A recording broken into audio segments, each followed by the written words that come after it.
You think you can handle what's behind these gates? Most people who train for this kind of access fail before they reach the door. Decorated journalists have been turned back at gunpoint. Geneticists with 3 doctorates have been denied entry. Navy divers with combat tours have been told no. These are places where credentials, money, and courage do not matter. The only currency is permission, and permission is almost never given. 20 locked doors are coming. See how many you would actually try to open. We begin in Europe, where the oldest forbidden places are not buildings, they are landscapes that humans love to death. Pravchitska Brana, Czech Republic. Picture a sandstone arch, the size of a 6-story building, suspended in the middle of a pine forest in northern Bohemia. From the valley floor, it looks permanent. It is not. The arch stands 52 feet tall and spans 87 feet across, making it the largest natural sandstone gate in Europe. For nearly 2 centuries, tourists climbed it. Wedding couples posed on it. Hikers ate lunch on it. Every single boot heel ground a few more grains of sandstone loose. By the 1970s, Czech geologists were measuring the crown of the arch shrinking. The rock that gave it beauty also made it soft. Each footstep removed material that 20 million years of weather had failed to. In 1982, the government banned all foot traffic on the arch itself, and the ban has never been lifted. Today you can see Pravchitska Brana from a wooden viewing terrace below the same terrace where a 19th century hotel still operates, frozen in time. But the arch itself is fenced, monitored, and untouchable. The ban slowed the erosion. It did not stop it. Engineers who study the structure expect partial collapse within the next century, possibly sooner if a freeze-thaw cycle hits a critical fault line. The strangest part is what the rangers say. The arch is one of the few places in Europe where humans were the natural disaster, and removing them was the only conservation that worked. If you respect content that treats geology as a story rather than a backdrop, tap subscribe. The next 19 places get progressively harder to walk away from. Lascaux Cave, France. In September 1940, 4 French teenagers chased a dog into a hole in the Dordogne forest and accidentally found 17,000-year-old Paleolithic paintings. Within 15 years, those paintings were dying. The cave at Lascaux contains roughly 600 painted figures, bulls, horses, stags, and abstract markings made by humans before agriculture, before writing, before recorded history existed. After World War II, the French government opened the site to the public.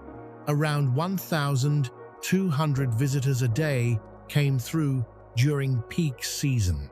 The damage was almost immediate. Carbon dioxide from human breath, body heat, skin bacteria, light. Each visitor left invisible residues that fed mold colonies the original artists never had to consider. By 1963, the walls were turning green and black. France permanently closed Lascaux to the public that year, and it has remained closed for over 60 years.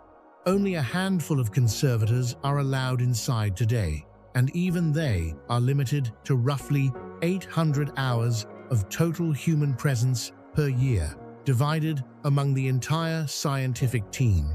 They wear sterile suits. They speak in whispers because vibration can dislodge pigment. Tourists visit Lascaux Second, a full-scale replica built nearby, and a second replica called Lascaux 4 opened in 2016. The originals remain sealed behind 2 airlocks and a refrigeration system. If those systems fail for more than a few days, fungal blooms can erase paintings that survived the last ice age. The lesson is brutal. Humanity preserved these images by ceasing to look at them. If preservation stories like this are why you watch this channel, leave a comment with the place that stayed with you longest. The team reads every one: Vatican Apostolic Archive, Vatican City. Behind a single door in Vatican City sits 53 miles of shelving, holding 12 centuries of recorded human power. The archive contains the original 1,521 papal bull excommunicating Martin Luther. It contains the complete trial records of Galileo Galilei. It contains personal letters from Michelangelo complaining about late payments and treaties that redrew the borders of medieval Europe. Access has been technically possible for qualified researchers since 1881, but the restrictions are severe. Scholars must submit letters from recognized universities.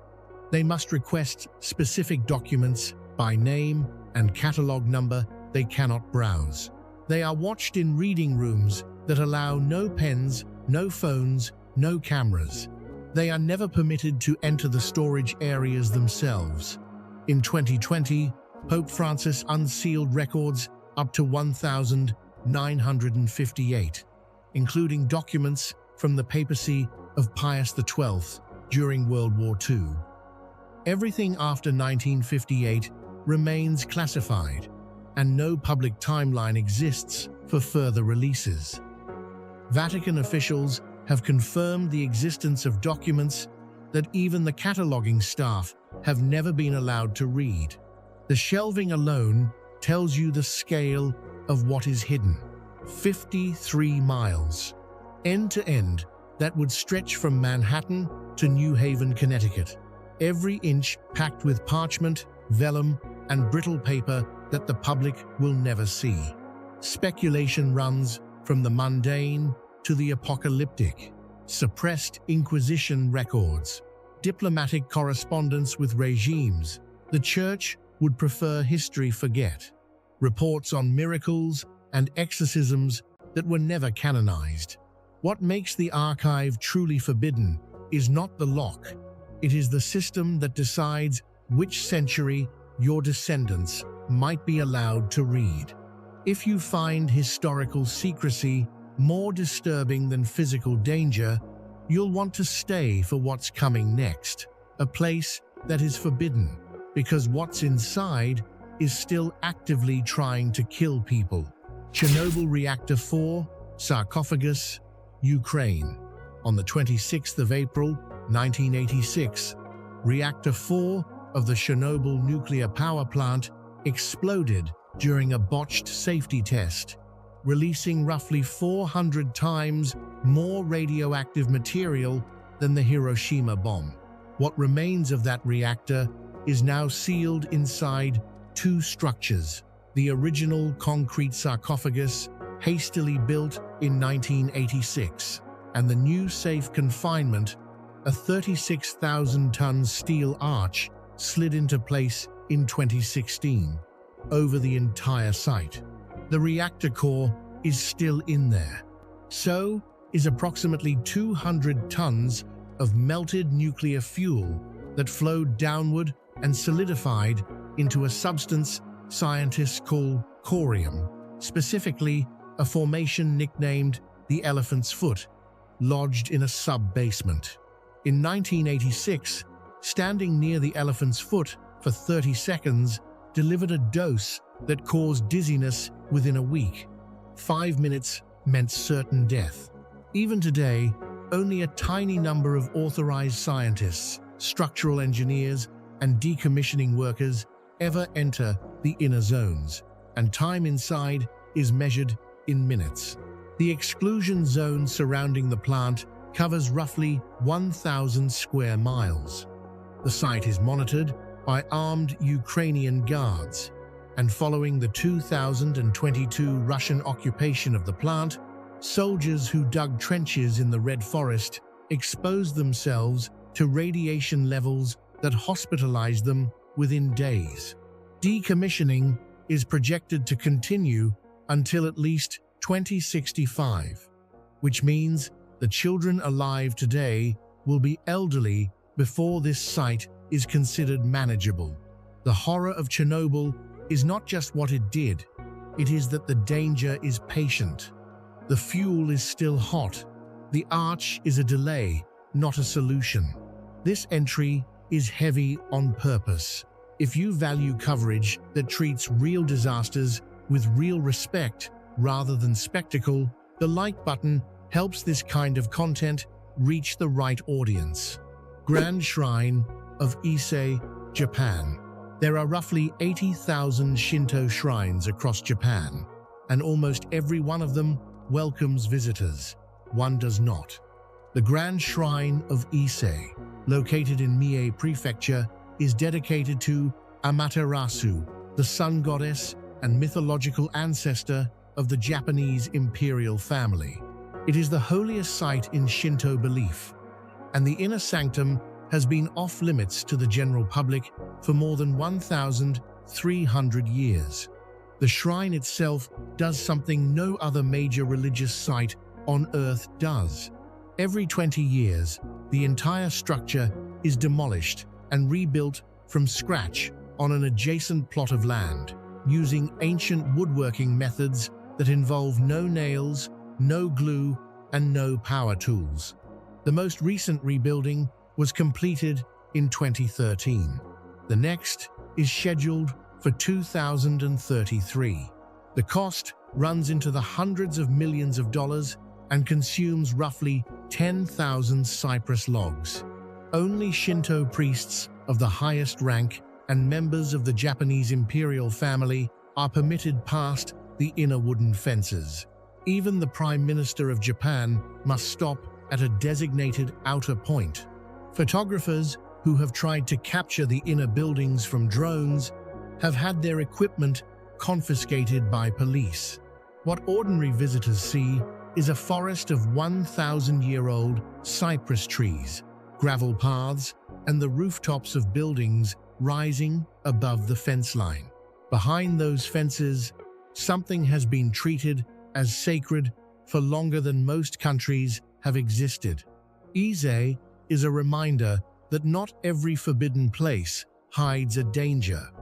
Some hide a continuity that the world has agreed to protect. We're heading next to a place where the danger is the people who live there, and they have made their position on visitors permanently clear. North Sentinel Island, India.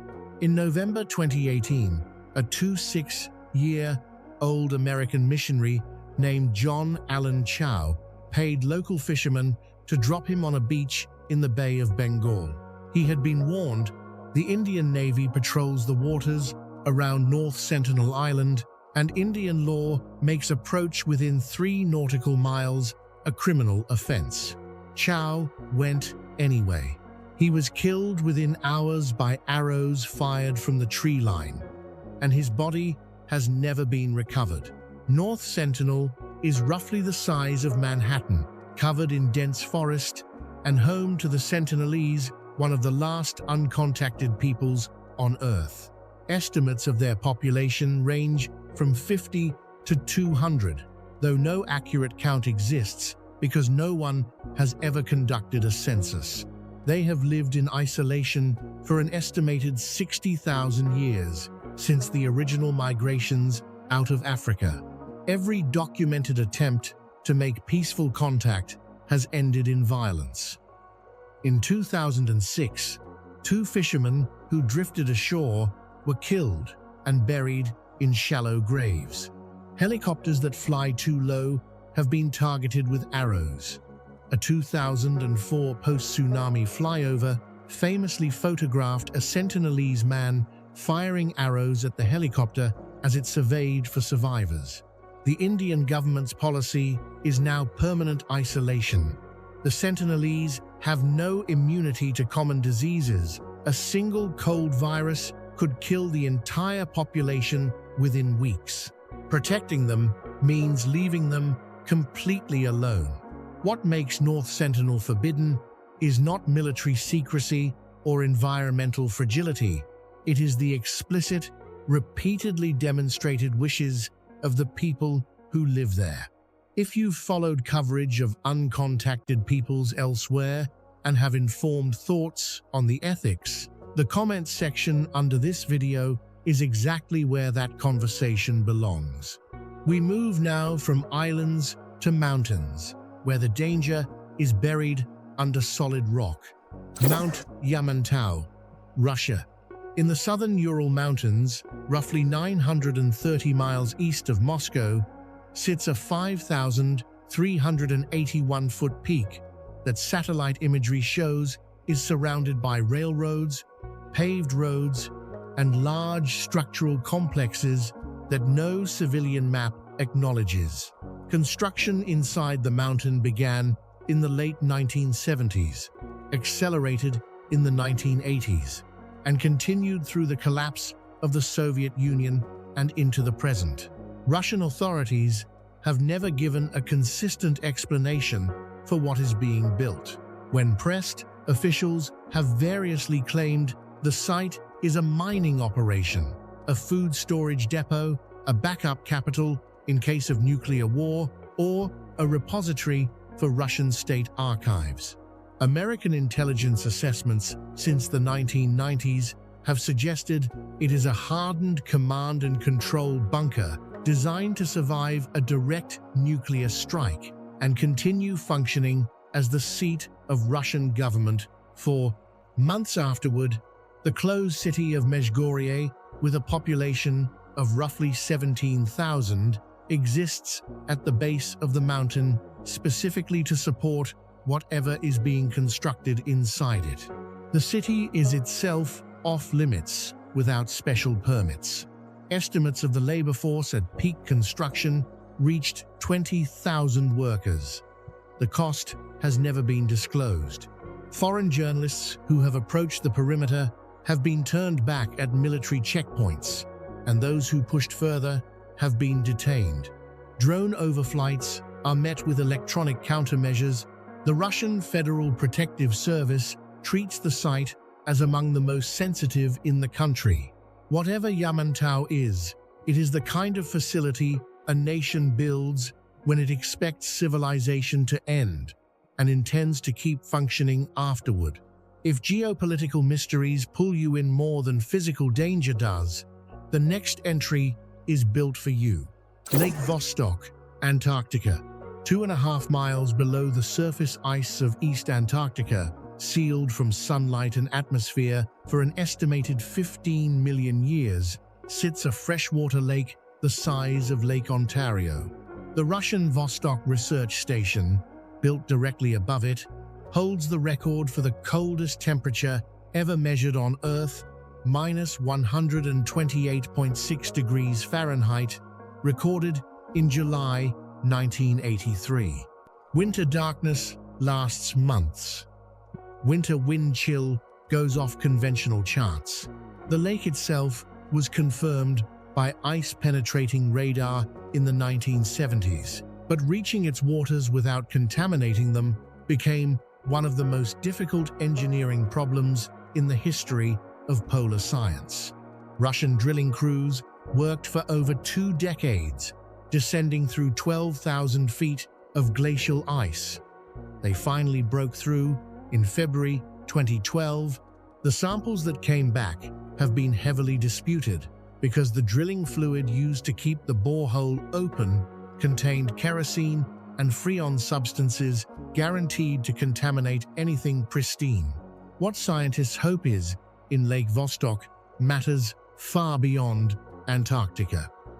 The lake's conditions, pressurized, dark, oxygen-rich, isolated for geological time, are the closest analog on Earth to what is suspected to exist beneath the ice shells of Jupiter's moon Europa and Saturn's moon Enceladus.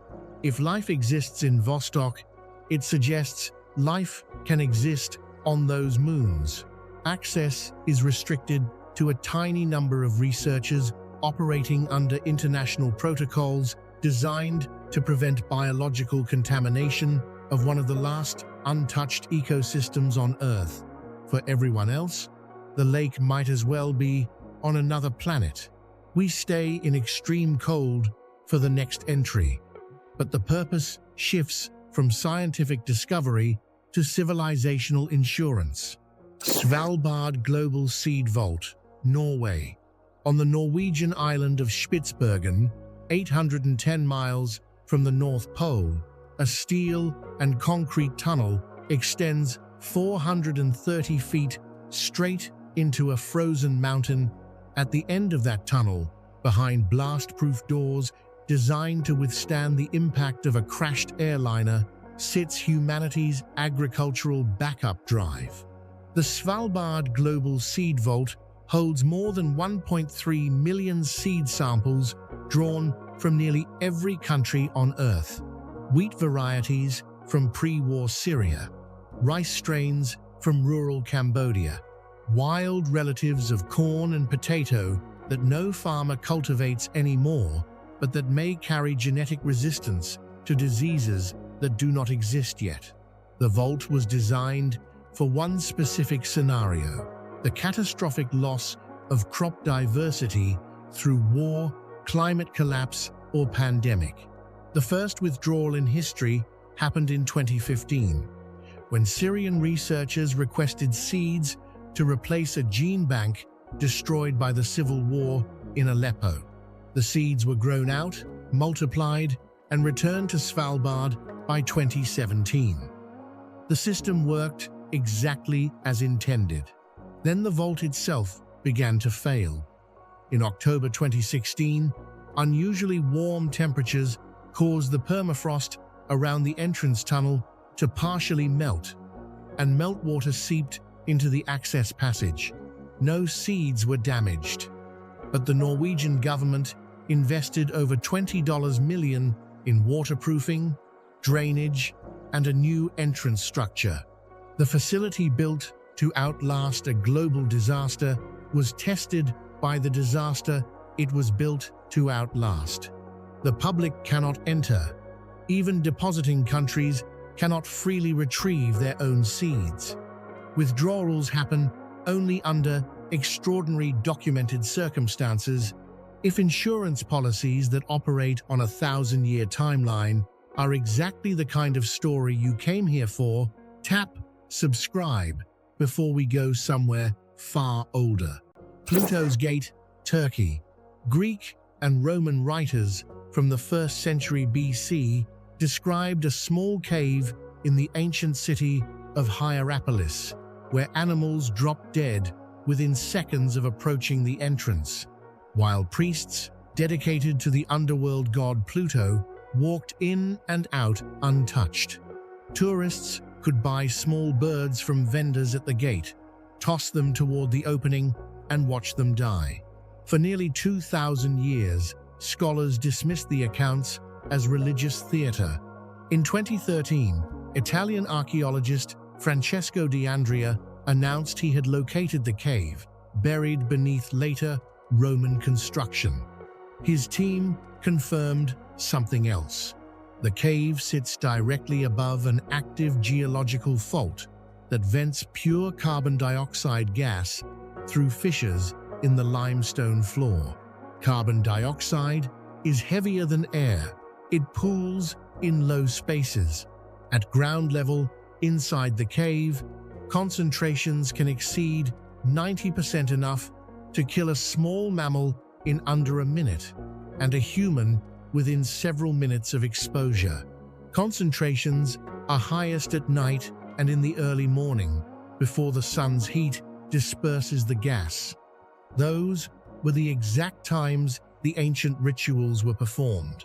The priests were almost certainly tall enough that their heads remained above the gas layer, while the sacrificial animals, dogs, sheep, birds, breathed pure CO2 at floor level.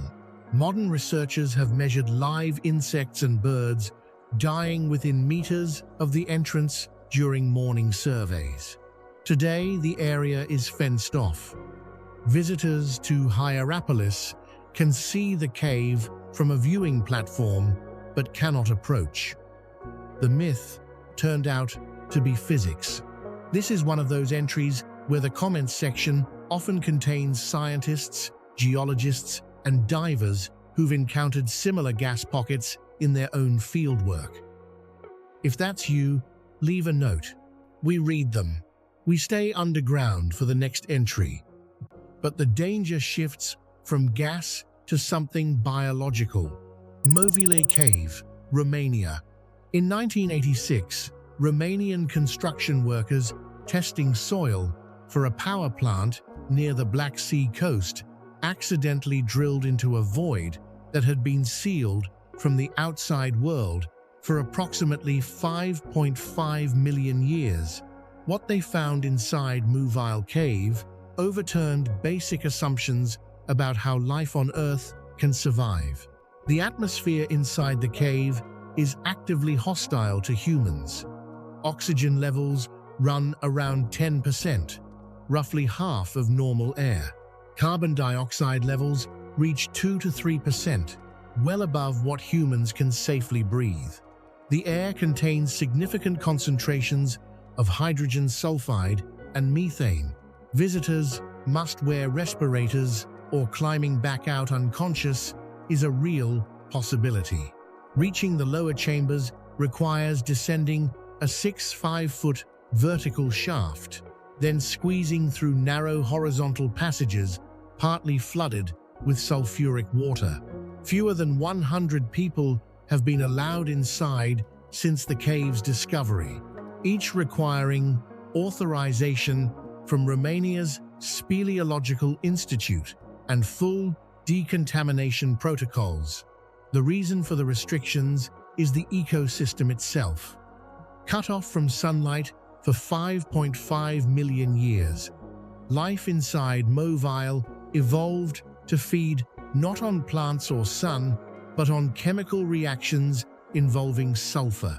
Microbes at the base of the food chain support 48 species found nowhere else on Earth, including blind water scorpions, transparent leeches, and pseudoscorpions, with absurdly long sensory antennae for navigating in total darkness.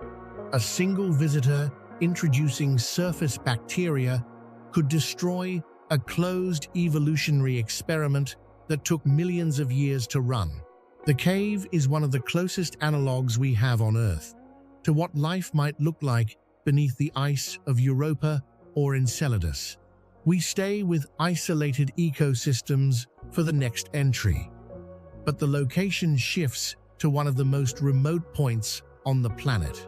Heard Island, Australian territory. Heard Island sits in the southern Indian Ocean, roughly 2,500 miles southwest of Perth, Australia, and 1,000 miles north of Antarctica. It is one of the most remote pieces of land on Earth, and almost no one is allowed to set foot on it. The island is dominated by Mawson Peak, a 9,006-foot active volcano covered in glaciers, one of only 2 active volcanoes on Australian territory. Reaching Heard takes roughly 2 weeks by ship from Australia through some of the most violent seas on the planet. There is no harbour, no airstrip, no permanent population, and no shelter. Weather patterns, called the Furious 50s, batter the island with sustained winds of 65 miles per hour and waves that can exceed 50 feet. Landing requires a window of calm, so narrow it sometimes never appears during an entire expedition. Australian environmental authorities tightly control access to protect the island's ecosystem, which includes elephant seal breeding grounds, king penguin colonies, and seabird populations that have evolved without significant human contact. The last permitted scientific expedition spent weeks on the island in 2016. Before that, full-scale expeditions had not occurred since 2003. Permits require extensive biosecurity decontamination, Even seeds caught in shoelace treads can introduce invasive species that would destroy the native flora. The island is genuinely volcanic. Mawson Peak has erupted as recently as 2024, sending lava flows down its glaciated slopes. Researchers documented lava into ice contact zones that produce explosions of steam visible from passing ships hundreds of miles away. If you would actually attempt a 2-week sea voyage to spend a few weeks on a glaciated active volcano in the Furious 50s, drop a yes in the comments. The answer says a lot about you. Snake Island, Brazil. 21 miles off the coast of Sao Paulo sits a 110-acre island that the Brazilian Navy enforces as permanently off-limits to civilians. Ilha da Queimada Grande is more commonly known by the only name that matters, Snake Island. Scientists estimate the population of golden lancehead vipers on the island at 1 snake for every 11 square feet of available terrain. The golden lancehead exists nowhere else on Earth. Roughly 11,000 years ago, rising sea levels separated this island from the Brazilian mainland, trapping a small population of pit vipers with no ground-based prey to hunt. The snakes adapted by climbing trees and ambushing migrating birds. Their venom evolved into something extraordinary, 3 to 5 times more potent than that of their mainland cousins, capable of killing a perched bird almost instantly, so that prey cannot fly away to die in an unrecoverable location. Almost no human has ever been bitten, because almost no human is allowed to land. Brazilian Navy patrols enforce the prohibition. The few permitted scientific expeditions travel with medical professionals, anti-venom supplies, and emergency evacuation plans. And even with all of that, expeditions are rare and short. Researchers describe walking through the forest and seeing snakes coiled on every visible branch, draped across leaf litter, hanging from low canopy. Local Brazilian fishermen tell stories of lighthouse keepers who once lived on the island and were eventually killed when snakes entered the building through a broken window. The lighthouse is now automated, and no one lives there. A single bite, untreated, is widely believed to be fatal within an hour, though the data is limited because survival data is limited. If terrestrial extremity is your category, the next entry is a private island where the rules are written by one family, not a government. Niihau, Hawaii, United States. The westernmost inhabited island in the Hawaiian chain covers 69 square miles, sits 17.5 miles southwest of Kauai, and has been privately owned by the same family since 1864. In that year, a Scottish widow named Elizabeth Sinclair purchased the island from King Kamehameha V of the Kingdom of Hawaii for $10,000 in gold, equivalent to roughly $300,000 today. Her descendants, the Robinson family, have controlled it ever since. Niihau has roughly 170 residents, almost all of them ethnic native Hawaiian, and the island is one of the last places on Earth where Hawaiian is spoken as a primary daily language. There are no paved roads, there are no cars in regular use. Residents travel by horseback or bicycle. Electricity comes from solar panels installed in the 2010s, and before that, much of the island ran on kerosene and battery power. Visitors are not allowed. The Robinson family permits only invited guests. U.S. Navy personnel involved in occasional training exercises and a small number of helicopter tours that land on a remote part of the island and never approach the main village of Pu'uai. Hunting safaris and brief beach excursions cost thousands of dollars per person and are tightly controlled. The Robinsons maintain the isolation explicitly to preserve the cultural and linguistic continuity of the community. Modern infrastructure has been refused for over 160 years, not because it is unaffordable, but because it is unwanted. In an age where every coastline on Earth has been photographed, mapped, and posted online, Niihau is an island most Americans cannot find on a map of their own country.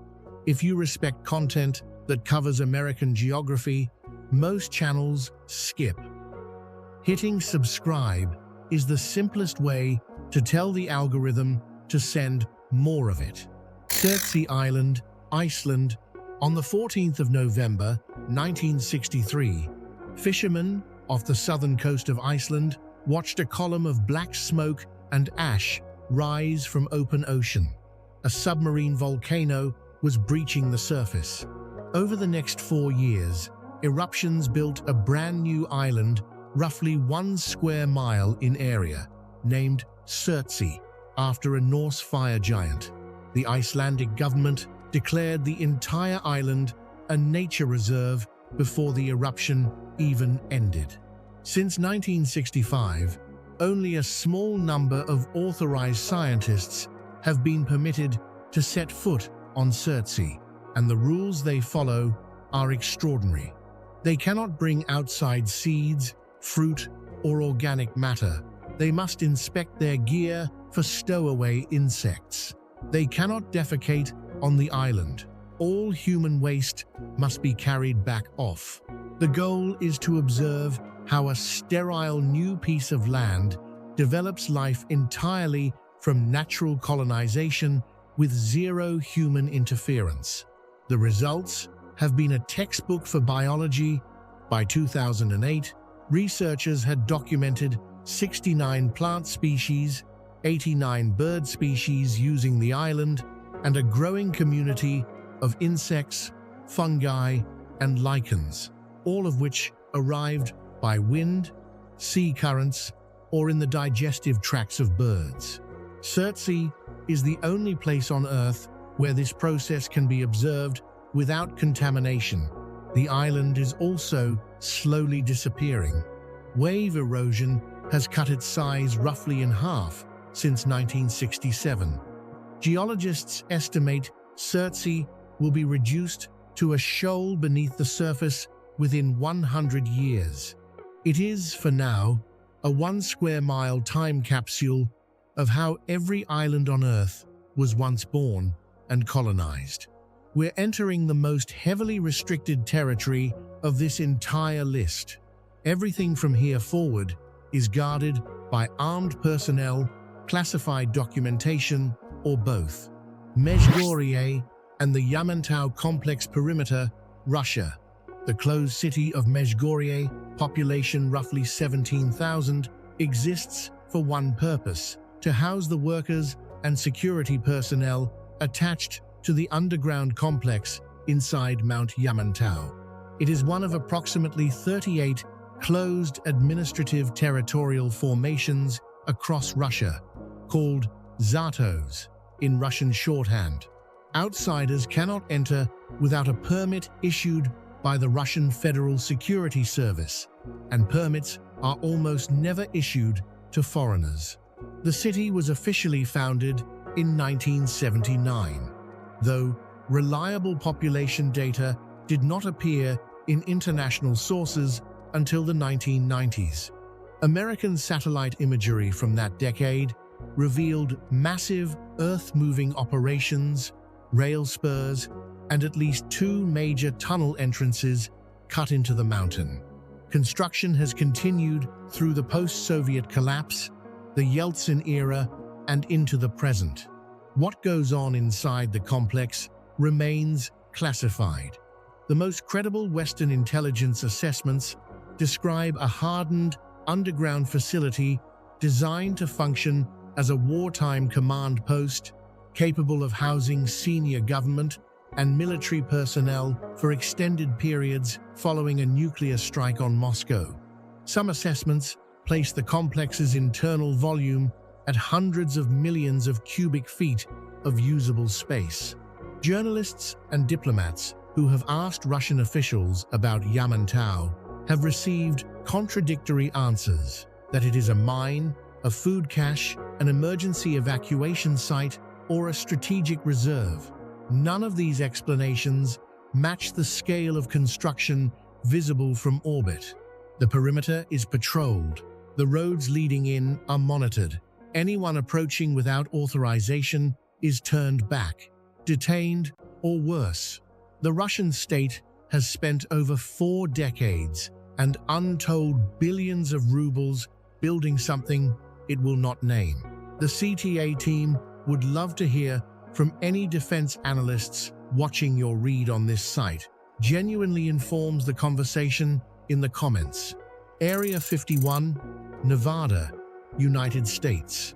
83 miles north of Las Vegas, in a dry lake bed in the Nevada desert, sits the most famous classified military installation in American history. The U.S. government denied the existence of Area 51 entirely until 2013, when a Freedom of Information Act request forced the CIA to acknowledge it. Even now, what happens there is documented in fragments and sealed records. The site officially exists to develop and test classified aircraft. The U-2 spy plane was tested there in the 1950s. The SR-71 Blackbird, capable of cruising at Mach 3.3, was developed there in the 1960s. The F-117 Nighthawk stealth fighter and the B-2 stealth bomber both began their flight testing programs at the site. These are confirmed. Everything else is speculation. The base is surrounded by 23 miles of warning signs, declaring the use of deadly force authorized against intruders. Motion sensors are buried in the desert floor. Camouflaged ground patrols, called Camo Dudes by aviation enthusiasts, monitor the access roads and confront anyone who crosses the boundary line. The airspace above Area 51, designated R4808N, is closed to all civilian and most military traffic. Pilots who stray into it are escorted out by armed interceptors, or worse. Workers are flown in daily from Las Vegas on unmarked Boeing 737s, known by the call sign Janet, and the flights do not appear on civilian aviation registries. Estimates of the workforce range from 1,500 to over 4,000 people, none of whom can publicly discuss what they do. Area 51 is forbidden because the technology being developed there is years or decades ahead of anything publicly acknowledged. 3 places left, and each one is more controlled than what we just covered. The next is an island, where the reason for the prohibition is not the present, it is what was done there in the past. Poveglia Island, Italy. In the Venetian lagoon, a quarter-mile from the famous canals of Venice, sits a small wooded island that the Italian government has prohibited public visitation to for decades. Poveglia covers roughly 17 acres and has been used, abandoned, and reused for some of the darkest purposes in Italian history. During the bubonic plague, outbreaks of 1,576 and 1,630, Venetian authorities used Poveglia as a quarantine station.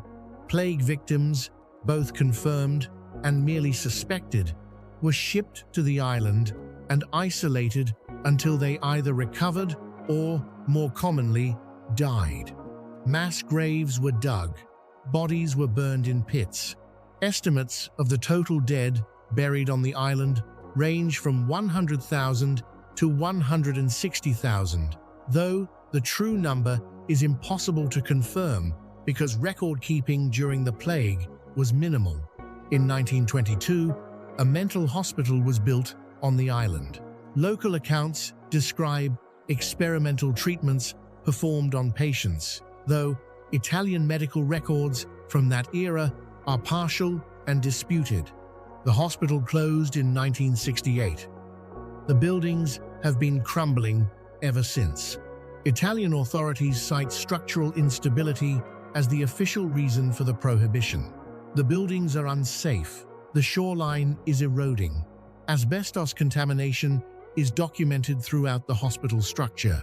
In 2014, the Italian government attempted to auction a 9-year lease on the island for redevelopment. The winning bid was withdrawn within months, and Poveglia has remained closed ever since. Local Venetian fishermen reportedly avoid the waters around the island after dark, citing tradition rather than fear. Whether tradition is fear, given a more polite name, is a question every community answers for itself.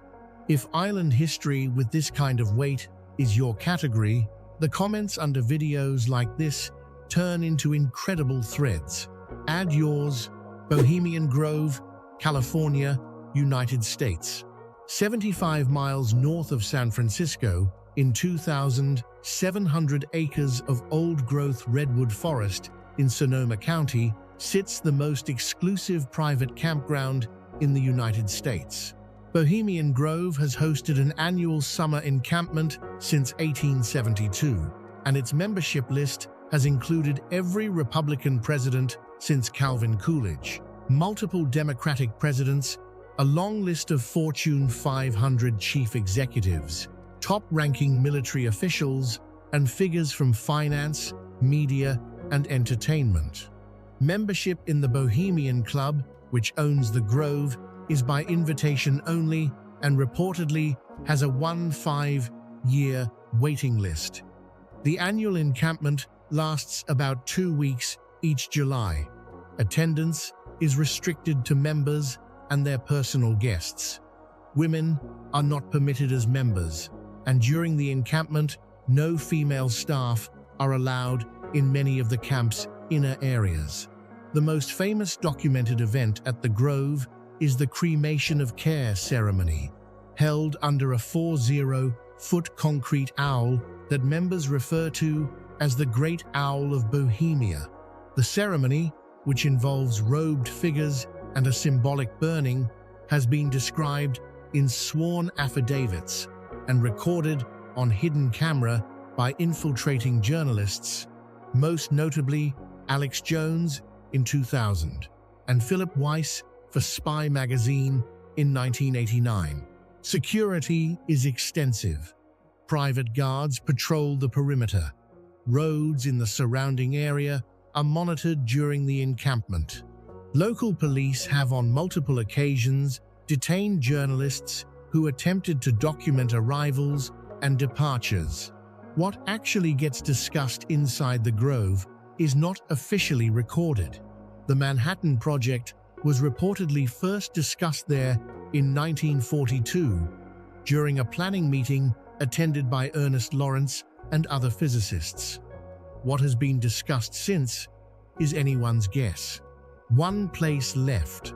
It is the most heavily restricted location on this list, and almost no Westerner alive has ever seen the inside of it. Room 39, North Korea.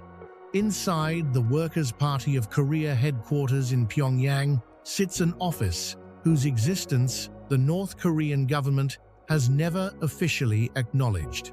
Western intelligence agencies, defectors, and forensic investigators refer to it as Room 39, Bureau 39 inches, some translations, and it is widely described as the financial nerve center of the entire North Korean ruling apparatus. Room 39 is reportedly responsible for generating between $500 million and $2 billion per year in foreign currency for the personal use of the Kim family and the senior leadership. Through activities that operate outside the international banking system. According to defector testimony and U.S. Treasury filings, those activities have included counterfeiting U.S. $100 bills, so sophisticated that the bills earned the nickname supernotes, large-scale narcotics production and trafficking, illegal arms sales, and insurance fraud schemes targeting reinsurers in London and Zurich. The office reportedly employs around 130 to 200 people. Its director answers directly to the Kim family. Its operations involve a network of approximately 120 front companies and bank accounts spread across countries that have lax financial oversight. The U.S. Treasury has sanctioned multiple individuals associated with Bureau 39, but the Bureau itself has continued operating through every round of international sanctions imposed on North Korea. No Western journalist has ever been inside the building. Defectors who have described its operations have done so from outside the country, and most of those defectors are people who were close to the system, but never inside Room 39 itself. The office is protected by the same security apparatus that protects the Kim family directly. Of every place on this list, Room 39 is the one whose secrecy is enforced not by geography, geology, or radiation, but by an entire totalitarian state. 20 places. Some forbidden because the danger is biological. Some because the secret is political. Some because the past is too heavy to walk through, or the future depends on what is preserved inside. The thing every single one shares is that you and I are never going to see them in person, and that is exactly why the documentation matters. Tell us in the comments which one stayed with you longest. The answer says something about what kind of forbidden you find hardest to walk away from. Until next time, this is Explore Danger.